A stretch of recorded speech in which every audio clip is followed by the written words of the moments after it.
So we started recording. Okay. Yeah. Okay. All right. Your voice. Yeah. And there's your requirement here. So if you need any, Okay. This is lecture. Yeah. we have some syllabus right here. So Yeah. I'll be plugging. Okay.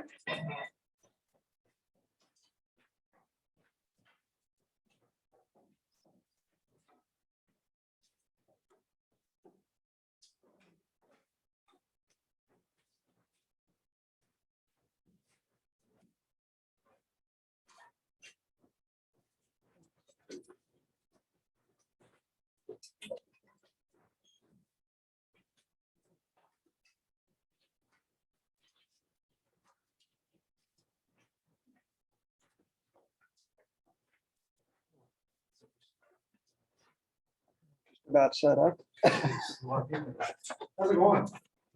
Everyone's good. All right.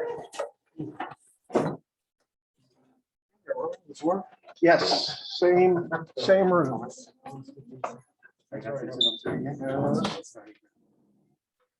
Already recording? Yeah. That's perfect. Yeah. Yeah. Perfect, thanks. I'll keep you from cussing. Have the camera back there?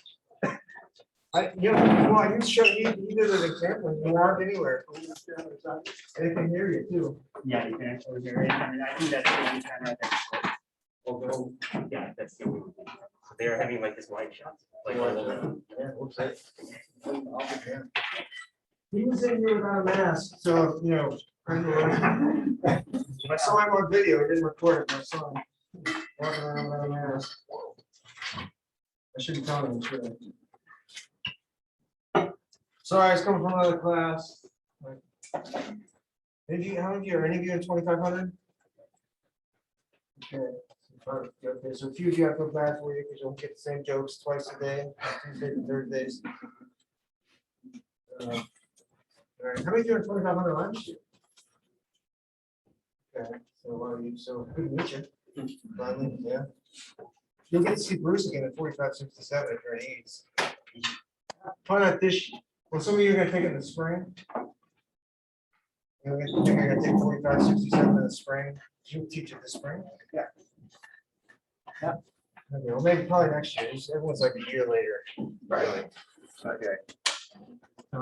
Okay, sorry. So, yeah, disorganized. Sorry about that. You want to introduce yourself? Yeah. Well, I'm Bruce Braine. I been co-teaching this class with Brent for Forever. 6 years. Seems like maybe 7 years. Been going on. That's great. This might be the 7th year. And my background is not academic. I spent almost 20 years at American Electric Power, headed up their energy trading and analysis side, also headed up strategy and policy for them for a number of years. And then I was in energy consulting, had my own energy environmental consulting practice in Washington, DC. Prior to that, Columbus. And they lied, they told me it was not cloudy in the winter, so tricked me. But so that's kind of my history and background. I come at this because I'd always felt I wanted to teach, as long as 10, 15 years ago, I was thinking, I'd really like to try and teach. And this opportunity came along, actually, thanks to Brent. He said, had me guest lecture in a number of classes and finally just said, hey, why don't you teach, co-teach this week? So that's how that's all started. But I'm going to try and bring you guys a perspective from someone who's been in the energy industry. What happens in an electric power company in particular. In fact, the first lecture I'll do, and then we'll do an exercise, an analytical exercise on calculating cost of electricity, and that will be in a couple of weeks. I think that's real interesting stuff. Not needless to say, I worked in it for 35 years, so I better think it's interesting. So, that's kind of it. And I'm also teaching, for those of you who are really interested in mechanics of energy trading, and, emissions trading, other things like that. I teach commodity futures and option class. It's a little more technical, a little more mathematical, but not scarily mathematical for most people. And then I'm actually teaching this fall. I've been teaching every fall. And in the spring, we hope to be teaching, or I hope to be teaching a sustainable energy class. Sustainable energy, more of an economic bent to it than both environmental and economic bent to it as well. So. Yeah, so one thing that the sustainable energy class, just to put an early plug in for that. So one thing, there are now got three people I know who took this class and now are working in somewhere in the sort of solar energy industry in Ohio, which is, it's kind of blowing up right now, right? It's really booming. And all of them have said, what I would have loved to have had was just a little more quantitative stuff, right? And they just would like a little more on how to, sort of put together a project. How do we make sure we got the details of running the numbers? Because it's really important to know, you got cost of land, cost of panels, cost of people to put the things together, right? And I got to sell this stuff to somebody who wants it. So they all say that. They're all like, I want a little more. Well, we can't do all that in this class, right? This is kind of more of an overview class of the energy sector, if you will. So I think that class, if you put that together with the prices and options, you would actually have you could tell anybody that you were a legitimate energy person, like you knew about that sector. Right. So that's our hope, is that we're going to have and it's sustainable energy because, the focus now is on sort of moving away from quote unquote unsustainable coal, right, towards more sustainable types of energy. That's where everybody's going right now. And that's where the money's flowing, and you're gonna need the technical skills to do the analysis. Yeah, and I think it's also going to be a broader focus than, when people talk about sustainable energy, they tend to focus in on wind and solar, which is fine. And wind and solar are great, they're growing, there's a lot of applications for them, but there are a lot of other issues for sustainable energy, and there are a lot of other opportunities and options and there are trade-offs with all of them. I mean, we'll discuss nuclear in that class, for example. Nuclear is probably almost very unlikely to ever increase again in the US, and if anything, we'll just keep decreasing. But around the world, it's a different story. And China is building a lot of nuclear plants. So we've got to talk about that. We got to talk about geothermal, which is a very interesting source of energy and doesn't have the intermittency problems that wind and solar have, where you've got the power when you want it, the geothermal. So a number of other sources of energy that we'll talk about. So anyway. And you got an expert to do it. I mean, the guy spent 30 years doing energy trading in for ADP, right? Yep. Which was at one time the world's largest producer of carbon dioxide. As a single energy. Right here with us, guys. He's reformed, though. He's a reformed person. No, I take some credit for the fact that it's a lot lower. Then it went lower, absolutely. A lot lower than so that is true. When I joined, AEP was almost 90% fueled or powered by coal. Yeah. And today it's less than 40%. And going down, right? Yeah, and going down. So. But all right, you got it started. We'll give him some credit. He got it started. Get a little credit. He's really okay, despite the, just kidding. Okay.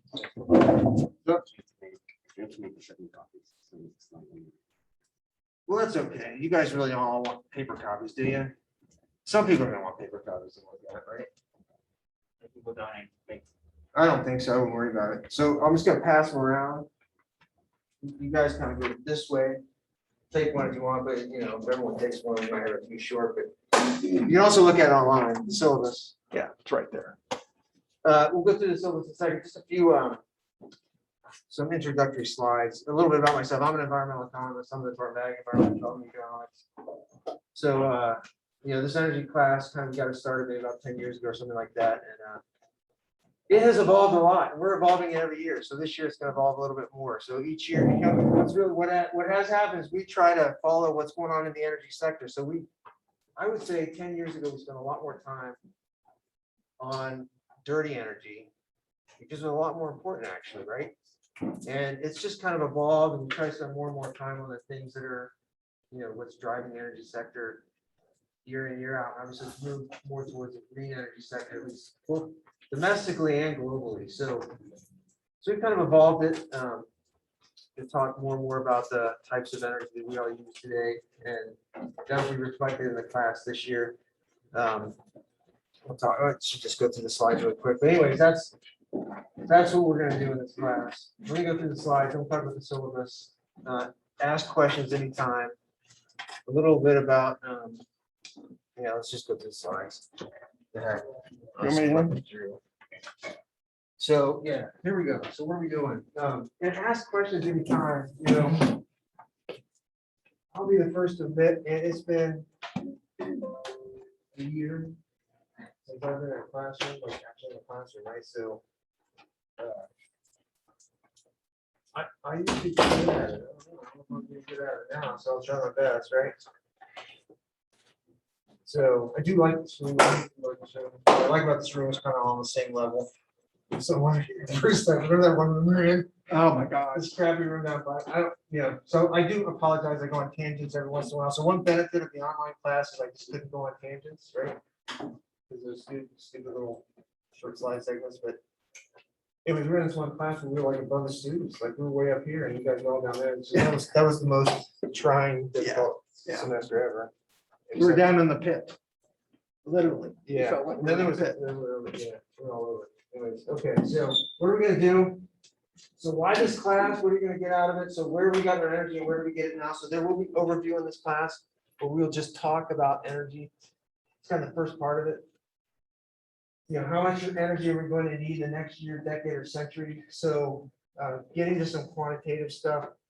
You know, my biggest goal really for you at the end of this class is kind of almost the second bullet point, is for you to be able to confidently with your friends, your parents, or people you're working with in the future, talk about making, you know, I want you to be able to make a prediction on how much oil we're going to need next year, or what's going to happen to the price of oil next year, and be able to explain why it's going to happen. Really, I want you to be able to explain why it's going to happen, right? Because no one can predict what's going to happen to oil prices, right? But if you can start to talk about why you think it's going to happen and what, you know, economic factors are going to drive your projection, then that, you know, gives me confidence that you can start to help people make decisions in the business world about how they want to allocate their resources, right? So companies have to allocate resources to investments in different maybe energy technologies, and they need a valid prediction, whether it's right or wrong, right? They just need a valid prediction from somebody who knows what they're doing. I want you guys to be able to do that. Obviously, you know, if you decide to go do that for a career, then you're going to take more courses and that are going to teach you to do a better job of it than we go in this class. But we at least want to give you the basics of that, right? You know, where are we going to get the energy to power the world's economy? So this is, you know, a really critical question today, especially if you think of climate change, right? But where are we going to get that energy? You know, we know there's a boatload of non-renewable stuff available to us to use, but we're starting to get the picture that we don't really want to use it all. So where are we going to get it? Where are we going to get the rest of it, right? It's really important questions there. You know, when are solar prices going to be low enough now? Well, it might be low enough now. Like in some places, that might be an outdated question. Not really. It's not really outdated because there's still reasons why, you know, natural gas are cheaper, less costly in certain places. And obviously, as you move further north in the world,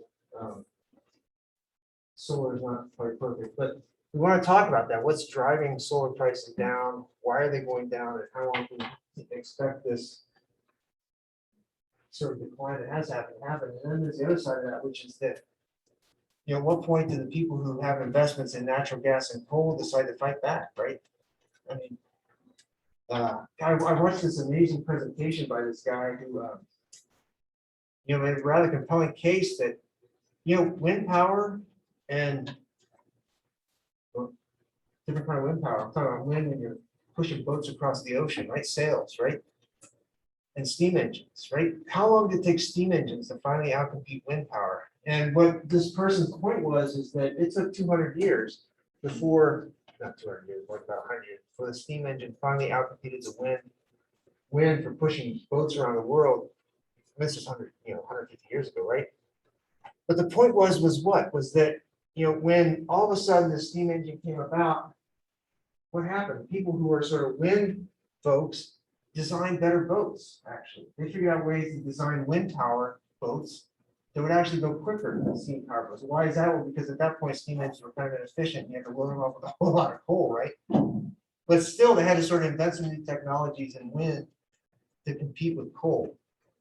I suspect the same thing's gonna happen with coal and natural gas, that they're just not gonna go down without a fight, right? And that people are gonna invent new ways to make it cheaper. So, whatever governments do to try to raise the cost of natural gas and coal by maybe instituting carbon dioxide prices, people who are inventors are gonna come up with ways to lower the cost. And well, you present information on it. Coal is still really inefficient, actually, as a production source, right? So it looks like, I don't know if they're gonna be able to figure out a way, but they could actually make it more efficient in terms of producing electricity out of the stuff they burn. Then, and I don't know those technologies where they're able to do it, but that looks like there's opportunity there, right?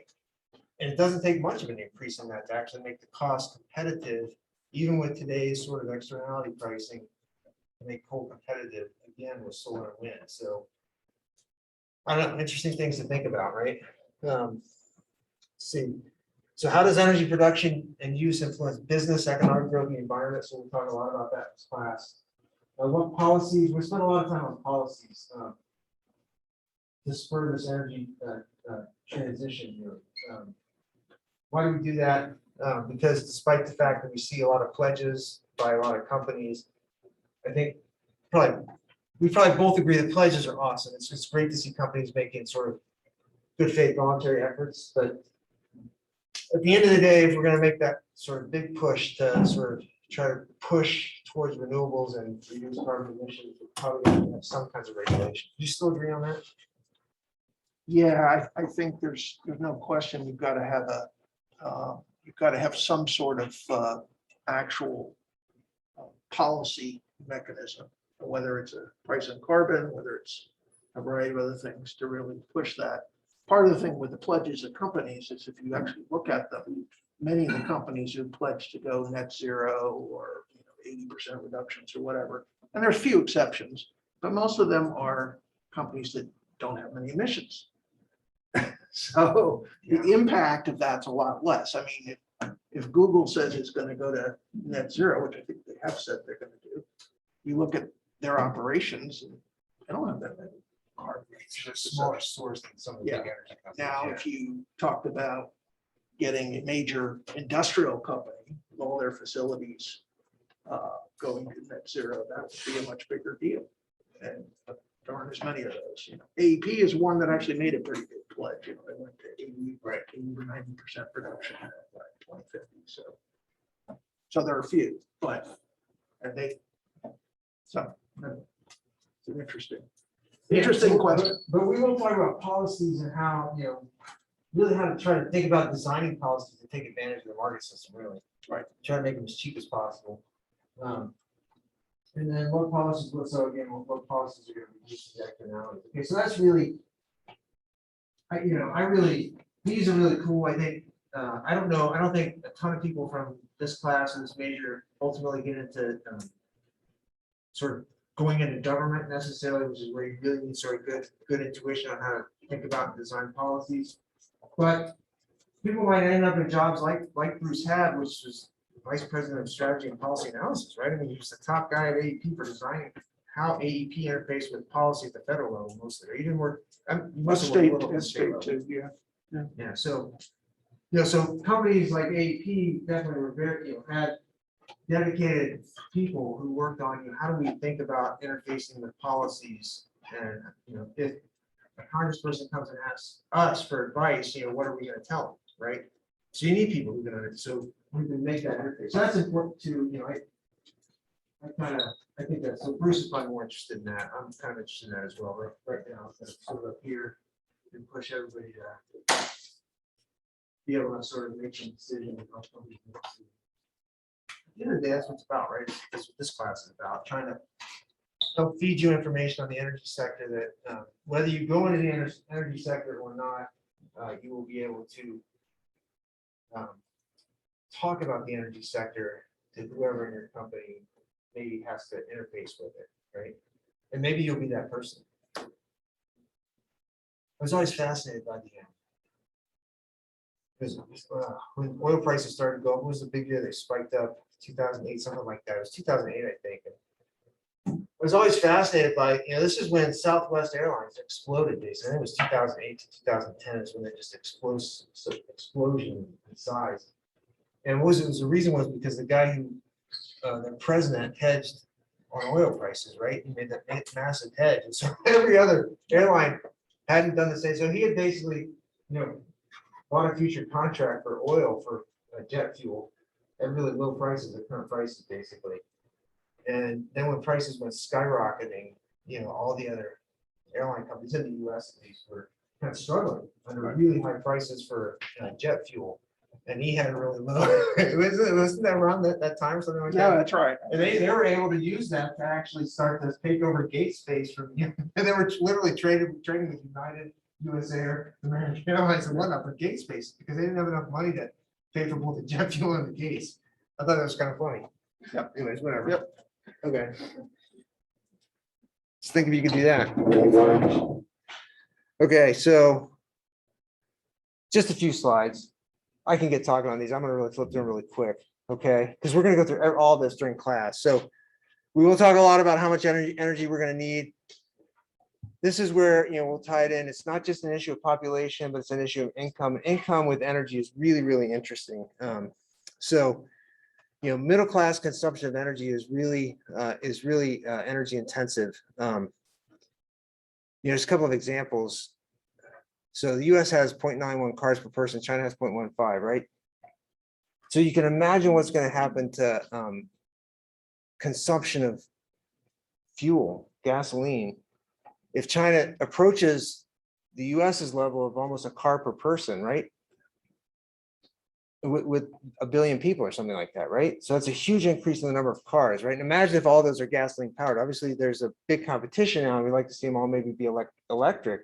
But even then, electricity is not exactly green everywhere, right? So that's huge, right? So both income growth, and in China, it's about income growth now, right? It's about income growth rather than population growth, because their population is actually probably going to be declining in the next couple of decades.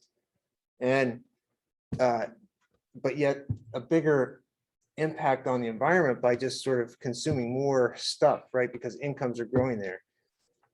But in the US, maybe it's a different proposition. So I think this is really fascinating for me is to think in the US, I know in my case, I don't know about you guys, but in my case, the next car I'll buy will be substantially more fuel efficient than the car I currently own, right? So each car is kind of successively better than the last, unless my wife lets me and I get to go and buy that, new big pickup truck that I've always wanted, but she refuses to allow in the driveway. So, but if not, if she won't let me buy that, then it'll have to be something more efficient than the piece of crap I have right now, right? So, but in most places in the world, it's zero car to car, right? I mean, so that's just a net increase in consumption of stuff, right? So, if you're in Mexico, right, and you're sort of moving into the middle class, your family, if you grew up as a really poor person, you got a great job, and you start to have some income, then you're going to suddenly want to buy a car, right? So you're not like us, you're not like me, you're not like moving from a car that gets 27 miles per gallon and going to one that gets 37 miles per gallon. You're going from one that didn't go anywhere because you didn't have a car to having one that suddenly goes somewhere, right? That's a different energy proposition. So mostly, my load on the environment is probably just going down in the future, right? Probably. Just, I don't know, if I get that big raise from OSU next year, then it might go up a little bit, but between now and then it's going down, right? But in most parts of the world, if people are sort of moving into the middle class, and their load on the environment is going up. So we'll spend some time talking about that. We do have a lot of evidence and information on that, wealthier people tend to actually be less energy intensive. This kind of picture shows a sloping downward. You kind of see the energy producing states out there on the right-hand side, Alaska, Wyoming, Louisiana, North Dakota. That goes the other way. Income goes up as energy consumption per person goes up.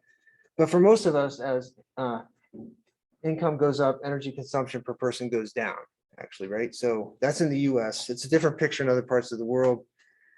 And there seems to be an emerging preference for cleaner energy too. So as we go to higher income per capita, we see more consumption of renewable energy in the US. So we'll be able to compare some of this data to in the US to other parts of the world. So just as a warning, we will work with data in this class, all right? So, we've sort of, I don't know, Bruce, we've kind of gone back and forth on just how much to push on data and quantitative stuff. And I would say over the 10 years, 11 years, maybe 12 years, the existence of this class now, we've probably rolled back the total quantity stuff a little, or the quantitative stuff a little bit. But what we haven't rolled back is the emphasis on data. Okay, so we do use data, and we'll talk a lot more about that starting in the next class, the specific data sources. And we encourage you to use that data. And in fact, for some of the homework, you have to get the data and start to work with it, okay? So if you're going to learn about the energy sector, you have to figure out where the data sources are for the energy sector in order to learn about it. And so that's another goal in this class, is to just show you that, for most of the questions you might have, you can find the data for it and you'll be able to answer those questions, okay? And so that's a goal we have, is to help you see where you can access data and then how you can use it to answer, energy related questions. All right, we'll talk about where I've gotten our energy.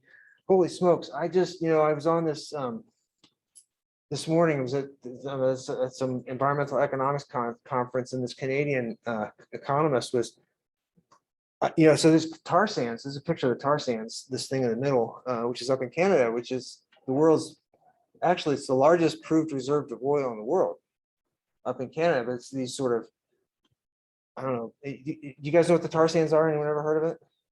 Okay, so anyone know where Canada is? You guys know where Canada is? Okay, are you Canadian? Anyone Canadian? I should ask that first. We usually have at least one Canadian, but maybe they can't get down here now. I don't know.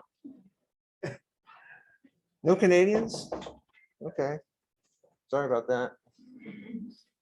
If you're from Canada, you'd know where the tar sands were. So if you go straight out to sort of right there between, well, just say Montana. Everyone know where Montana is? Go to Montana and go straight north. That's Alberta. Yeah, you gotta drive north about 6 hours, 8 hours. And it's mostly highway. Some of it's 2 lanes as you get further up there. You'll come upon the tar sands. And it's the world's largest oil reserves. And it is exactly what it sounds like, right? It's tar mixed together with sand. It's all sort of buried underground. So they have to sort of take off the trees and take off the overburden of a little bit of, there's a bit of soil up there. But then they just come to this mass of sandy tarry sand. I don't know what to say. And then they basically have to, in order to extract that tar and create the oil out of it, they basically have to heat it up. So what do you think they use to heat it up? They use coal burning power plants, some natural gas burning power plants. So they heat the stuff up. So they kind of heat up the tar sand, and then the oil and the sand become unmixed. And then they do what with it? What do they do with it? There's a strange thing. So because the US is actually historically gotten oil from Venezuela, which is a really heavy oil, we have refineries that are really good at refining this tar sands type oil because it's the same kind of heavy oil. So the Canadians kind of have to ship it to us because no one else can actually use this stuff, because no one else has the same kinds of refineries that we have. So they ship it down here, we create, a lot of stuff out of it and then do things with it, right? But this is really energy intensive stuff. It's kind of a nasty process, but get a lot of oil out of it. Anyways, this guy from Canada he's just basically pointing out that they're not going to stop that. He didn't think they'll stop it. He's like, there's absolutely no, so it doesn't really matter what their government says. This was his point. I don't know if he's right or not, but he's like, that's our export. He says, this is a major US dollar based export that we export to the rest of the world, mainly just the US. But anyways, and he says, I can't conceive of a reason in the next 30 years, unless prices go back down to $30 a barrel and stay there, that we would ever quit producing a significant amount of oil from the tar sands. I thought it was kind of fascinating. So anyways, we'll talk a lot more about that because it is an important source of energy. And so we will talk sort of in the first half of the class about a lot of these sort of dirty sources of energy, why we use them, how long we're likely to continue using them, what are the economics of them, et cetera, okay? We'll do market trend analysis. So, you'll see this figure again and again and again, but the point is that, we want you to be able to look at a figure like this and explain why prices went up and why prices went down, right? By explaining what's happened in the past, we hope that you can then start to think about what might happen in the future. Then we start to move into externalities. So after we talk about sort of markets for energy and sort of more of the brown types of energy, the dirty types of energy, we then sort of shift our focus to talk about externalities and then obviously start to talk a lot more about renewable sources of energy. Talk a lot about climate change. That's kind of in the second half of the class. And we do talk about business and energy. That has a lot to do with climate change. So a lot of that gets kind of pushed into the second half of the class, at least the sort of policy component of it and the interaction between businesses and policy and the environment. Okay, so that's kind of what we do in the class, all right? Anything else we do there? Pretty much it, isn't it? Okay, so the next part is just the nuts and the bolts. So how are we going to organize it? So the class is in person, but you can view it online. So we want you to feel comfortable coming to class if you want to come to class, or staying home if you want to stay home, all right? If you're sick, stay home, right? You can still view the class. We're going to record it. Don't you recording it too? Yeah, you already said you were, right? Well, that's Thomas. Thomas, you got to introduce yourself. Sorry, I should have done it earlier. Not my bad. My name is Thomas Kim, head there, PhD student in AEDE department. Just assisting pretty much every detail, small things, just any technological problem, although I'm still learning. You seem to figure it out pretty easily. Yeah. Yeah. Very obvious. Thank goodness. About students actually had some question about the online participants attendance, but attendance, how you're gonna check. Oh, attendance, yeah, so. Well, we used to do attendance, we're not gonna do attendance, so there's no attendance requirement, okay? So you can attend if you want to attend, not attend if you don't want to attend. Now, the high recommendation is that you attend. There's, the lectures and the discussions in the class are basically the substance of the tests for the most part. And I would say 85 to 90% of the tests are based on what we talk about in class. Maybe 15% will come from some of the reading material, but it's a small proportion. So, yeah, you can not show up and just look at the lecture notes, and absolutely one or two of you will do just fine doing that, right? But most of you won't. So the recommendation is that you would come to class. But it's your choice, okay? We're not gonna, we used to have an attendance thing. We may go back to that someday, but right now we're just, whatever. And you can do it online, you can attend online, and you can attend it here. It's recorded, so we'll have it up eventually. I mean, these are gonna be long recordings, it's gonna take a little while to get some of this stuff up, so it might be a day or so, but usually a day later, we'll get it up there, okay? So if you do miss a class, if you're sick for a couple-week period and you just can't do anything and function, God help you. I hope that doesn't happen to anyone, but if it does happen, and you get really far behind, then the material will be there for you to catch back up. All right. So, all right. So that's that on that. Any questions on that? Yeah, I was gonna just a point of emphasis of coming to class. Not only are we talking about a lot of things that will be on the test, we're also talking about a lot of ways to analyze data, as Brent was saying. Talk about new measures that you have never heard of before, like what's the cost of electricity? How do you calculate the cost of electricity from different power plants? You're going to benefit a lot by going in class and being part of the exercises or watching them at home online. If you miss that, it'll be very, very hard to understand that test. And going forward, I mean, more importantly, you'll miss something that's an important thing to learn. So yeah, that's like, yeah. So especially for the quantitative, I mean, there's 3 or 4. So there's 3 homeworks. We'll talk about this in a second. There's 3 homeworks. They're quantitative, especially for those being present for the discussions of those is critical, actually.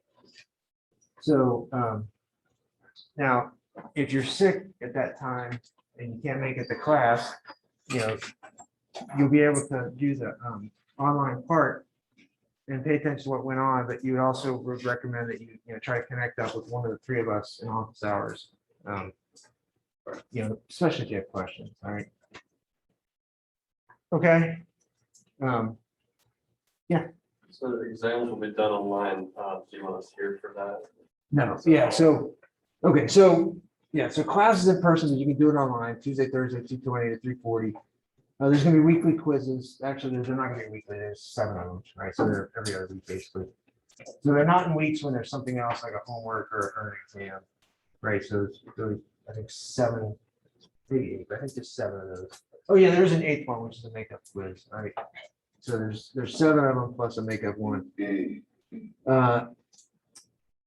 So those cover lecture material and reading. Those are kinds of questions like would be on a midterm exam. So those are good to take just because of that. And we have some practice exam or practice quizzes that we used last year for the online version. And I'll probably put those up too, just so you can look at those and practice something that you want. Okay, all assignments are gonna be turned in online. So these 3 homeworks that are due, and those are the first half of the class actually. So those need to be turned in online, not to type them or write them, but they're turned in online. You guys are all familiar with that. So the exams are gonna be done online. So the way those will work is we'll have a 24-hour period in which you can take the exam. You got 80 minutes to take the exam. It will obviously cover the class period in which the exam would normally occur. So you can choose to sit during that 80-minute period and take the exam, or you can do it any other time you want. Okay. So they're gonna be open book, open whatever. Okay. We have noticed that it's interesting to notice it's literally the same material, the same exam questions, and the grades on the online, they've gone down, right? So when we used to bring it in, have people do it in here, for instance, 3 years ago, was it 3 years ago in this room? 3 or 4 years ago in this room? It was, I guarantee you, I don't know why it is. Maybe you can explain it to me because you're part of the technology people, but you people, if you take that in here, sitting here, and you're not, I know you're not cheating because we sit there and watch you, make sure you're not cheating, you probably do better than taking it online for whatever reason. I have no reason. No, I don't have any rationale for that, but this is what it is. Your rationale? I mean, like, I know for me, it's a lot easier to get distracted when you're like at home or like doing Yes. something online, like just having a space where I can't Get have my distracted. mind do a million different things. It's really helpful. Yeah, and I think the other thing, and it's a sort of a forewarning for you all, is that there's a tendency with open book exams to think, oh, well, I can just look stuff up, right? But what you find is these are often applying what you've learned. So you really have to understand the material as opposed to memorizing the material or whatever. So Yeah. So you can't just rely on the last minute. Yeah, so maybe people wait till the last minute to start studying, or actually think they can not study and just pick it all up during the exam period, but that tends to be hard because of the application component of it. Right. So just bear that in mind. They are going to be online. Now, even though the grades have gone down, the interesting thing, not the grades, I should say, the score on the Scores. test. We do grade the class on a curve. That's a good thing to know. So, at the end of the day, the numbers of A's, B's, and C's, and D's haven't changed over time. However, the homework grades haven't changed over time. It's just the test grade. They've just gone down as a result of, I think, online. Okay. I should be spurring you guys to do better on the online stuff. That just says don't worry about it. Whatever. At the end of the day, you guys will be fine. Okay, so exams. Any questions on this? Okay. Organized. So we're going to sort of start out basically talking about. So the first half of the class is kind of more about dirty energy, and it's still a big chunk of what we use. So we do want you to understand the sector as it exists now. Talk about historical and future energy transitions. That's where we are. We're in a transition right now. And so we'll talk a lot about that. Market failures and externalities, pollution control policy, environment, business sustainability. All right. So all of those are going to be part of the class. It's primarily going to be lecture based. You're gonna need to attend lectures. We are gonna have a lot of in-class exercises, and those actually days are really critical to attend, okay? So you'll see those on the syllabus, and we'll talk about them well in advance. There's one book we do require you to get, the Jurgen books. It's a brand new book, just came out last year. It's pretty good. Yeah. Daniel Jurgen is a really well-known expert, really sort of the oil sector. He's one of the most well-known sort of analysts of the oil sector. He's broadened out since his early days just in oil, and now sort of does broad energy stuff, but there's still a lot of focus on traditional hydrocarbons. But this is a good discussion of sort of where we are in the last decade or so in the energy sector. And sort of his views on where we're going in the future. I don't agree with everything he has there. You probably don't either. No, So, but it's interesting to listen to. but he's got a very good broad view of it, which is important, and particularly understanding how energy works, how it's an international issue. You'll see, the book literally goes around the world and talks about, it's named the energy map, the new energy map. So it's effectively talking different parts of the world. A lot of it's oil and gas, some of it's coal. He does talk about renewables, and he talks about climate change. So he covers a lot of the bases. It's not certainly the only viewpoint out there. There's a lot of different viewpoints, of course, on all those issues, but I think it's a very informed position. Let's put it that way. One other thing to mention as far as the classes is that last year with the pandemic, we went entirely online, and that actually included recording lectures. And so after I got over my, how did I look, the videotape? You look terrible. I did. I looked awful. I look great. But Doesn't matter when. I think that it ended up being very helpful. A lot of students actually liked that approach, because in a way you kind of take a lecture and say, God, I don't want to listen to Bruce talk 60 minutes in a row.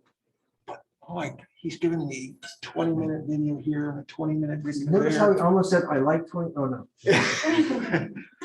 Some of them went to 30 minutes. But you could stop it. You can pause and you can listen to some of it, listen to some later, etc. And I think that was good for a lot of students. They got more out of it, I think, that way. So what we're going to do is take the best of both worlds. You're going to get us in class, but we're going to assign, or at least from some of my material, assign some videos. So like I'll do a part 1 on the coal industry, and that'll be a video, it'll be 20 minutes. And then we'll come to class and I'll talk more about coal and kind of update it, et cetera. And then we'll get into some problem, data issues, et cetera. So I think it's going to be different, which will be nice. I think it'll be kind of fun. Yeah. And you can think of that as like the reading material, is basically just looking at the video lecture in advance. And we'll have all the PowerPoints for it too. So you can watch the video and then you'll have the PowerPoint. So you can refer to it later to how I forgot what he said on that table or whatever. So. Okay, questions so far? You got all that, 3 homeworks, talk about that. Oh, the group projects, one thing we haven't mentioned so far is the group project. So what do we have for actual points in the class, the online quizzes, the 3 homeworks, and then there's a group project. So what we've done is we've organized it. The first half of the class is basically the homeworks. All right, so that's up to the midterm. And the second half of the class is a group project, which is going to require you to submit as a group 1 written policy statement, and then do a presentation. All right, so we'll do the presentations here, short presentations. It's a short policy paper too, I forget the exact number of words. It's gotta be less than 1,000. I have to go look it up again. It's pretty short. But in any event, that's the key, is to basically, and it's about what we do is each year we look at what the key topics are in the sort of energy world at that time, and assign those as in each group. We have a for and against, basically. So we have about 80, I think 75 people in here right now. So there probably will be probably 7 topics and roughly 5 people for, 5 people against in each group. Okay. And then you'll come up and in the past, last year we didn't do it because we couldn't figure out how to do an online debate style, but what we did is we had short presentations and then a bit of a debate between the two groups on the question at hand. So it's worked out really well. Students seem to have enjoyed it in the past. I think both Bruce and I feel like in terms of learning about, in particular, the energy transition policies and how policies that could be used to move us towards an energy transition more rapidly, and the business interface with this energy transition towards renewables. I think in terms of learning about those particular things, I felt like the group project actually worked out better for students in terms of learning about it than us lecturing about that. So we try to also devote a little bit of time in the second half of the class to, allowing you to spend some time doing that, right? So that's kind of the first half is more sort of data, talking about the energy sector, and hopefully that stuff is good for the second half. And the second half is more focused on sort of the energy transition, climate change, and sort of your work as a group to try to figure out how to solve this whatever problem you're for or against it. Okay, so and we assign the groups ourselves, mostly randomly, but we still do that. Okay, any questions on that? Okay, 2 online tests, 1 midterm, 1 final. Here's the point distribution. Homework 15%. So it's 3 homeworks, 5% each. Quiz grades are 15%. I guess that means with 7 of them, they're about 2.2% each or something like that. We just introduced it this year, trying it out, see how it goes. So completeness of assignments. So one of the things happens is that people don't complete all the assignments often. But now if you complete all the assignments, that's an extra 10% for free. All you have to do is complete the assignments. So you don't have to get an A on the assignments, you have to complete them and turn them in. All right. So you have to do everything. That means doing the quizzes on time, right? Give all the exams, et cetera, et cetera. Okay, so have bonuses for doing everything. A final project, the policy paper is 10%, final project presentation is 10%, midterm 17%, final exam 14%, okay. We tried to spread it out. Questions? Comments?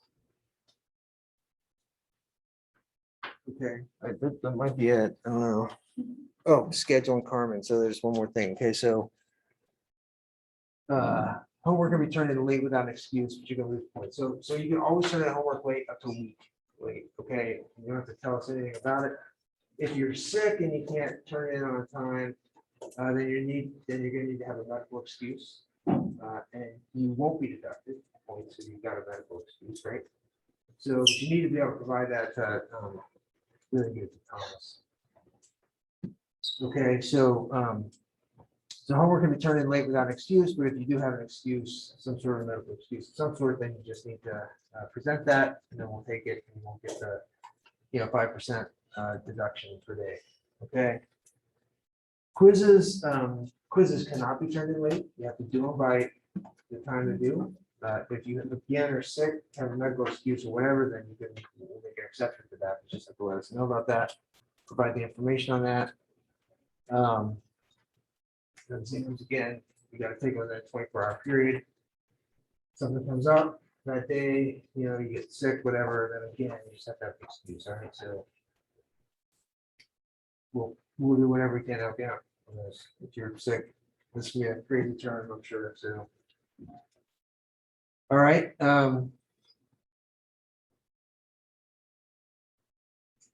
We'll keep pretty much everything up on Carmen. Try to keep that up to date. Bruce and I put our lecture notes up there. I know mine are going to change a bit this year, but I have all the old ones will be there for you to look at before class, and the new ones will probably be there after class, right? So whenever you use a class, what you see online before class might be a little different than what's there after class, just because of that. So I'll be updating things as we go. The difference is what to do. Okay.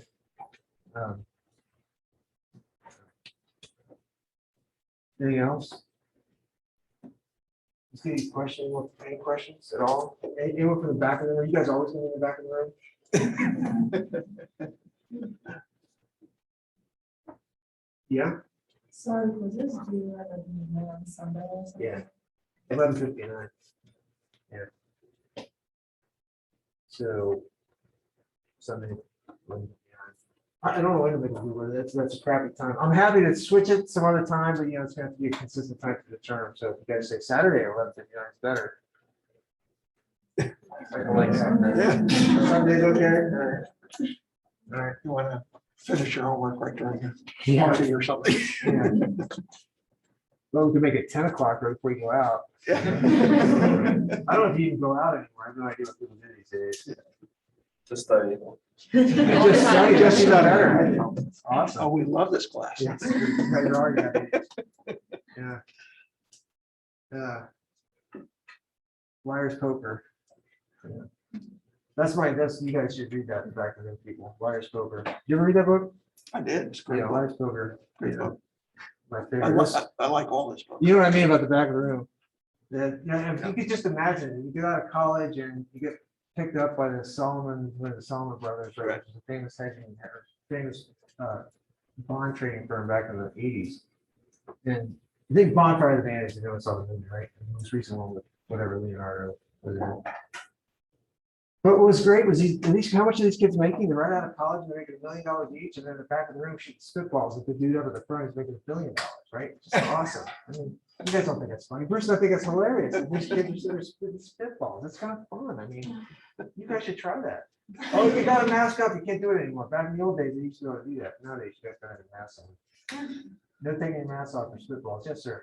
You're gonna tell me I'm still gonna make $1 million sitting back here as opposed to everyone taking $1 billion up there? I'll take that. That's fun. Yeah. Well, try a spitball. You might be able to make $1 million doing it. Yeah. You never know. All right, whatever. One other thing just on contacting us. Oh, Yeah, I mean, particularly one where both Brent and I love contact and questions and anything we can help you with.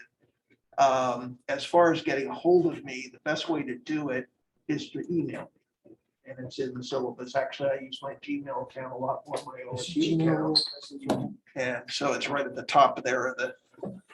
Yeah, we didn't put your Gmail thing on there, but I can put it on Carmen. Okay, We'll put that's your fine. Gmail. We'll Are put you it, okay with that? we'll update it. Yeah, that's fine. I can do. I've got OSU now on my phone, so. that Okay. helps. But that's the best way to contact us. And I often, this class, my other class, will answer questions, just an email. I mean, it can be that simple or straightforward, so. Yeah, email's good, but if you do need to meet, Yeah. we're both happy to meet. Yep. I'm, happy to meet in Zoom. We're not gonna have particular office hours, but if you prefer to meet in person, I'm also happy to do that, Yeah. right? So we can meet after class. I can't do it before class, because I got a class, as some of you know, before this, but another day of the week, if you want to meet, I can do that. It's fine. So. Likewise. Okay, you guys probably ready to get out of here, aren't you? Are you guys gonna hate it when I pull that other slide deck out and start talking again? Yeah, that would give me an SEI and a tank, right? Right up. But you know what? I got a whole term to make it up. You will be amazed how easy Bruce might get at the end of the term when the SEIs come around. Yeah. Need an extra week? Go ahead. Dave. No problem. Okay, all right, so everything's on the syllabus, the timeline for the class. Some things might change a little bit as we go, but it's all there. Send us questions, look forward to seeing you on Thursday. We will start stuff on Thursday, real stuff, so. There you go. Good rest of the week. All right, thanks, sir. All right, appreciate it. We should probably touch base on Friday, just, I gotta figure out when to invite Chuck. You kind of said anytime in November was okay, pretty much any of I those. think so. I think any of those times would work. Okay, all right. So, Hi, I'm Nick Michkowski. I was wondering, do you know Paul Chodak? I do. Yeah, I'm very good friends. Oh, good. Oh, good. Good. Yeah. Oh, yeah. I know Paul very well. it's been, you know, it's been a little while since I've seen a lot of people. About kind of 5, 6 years.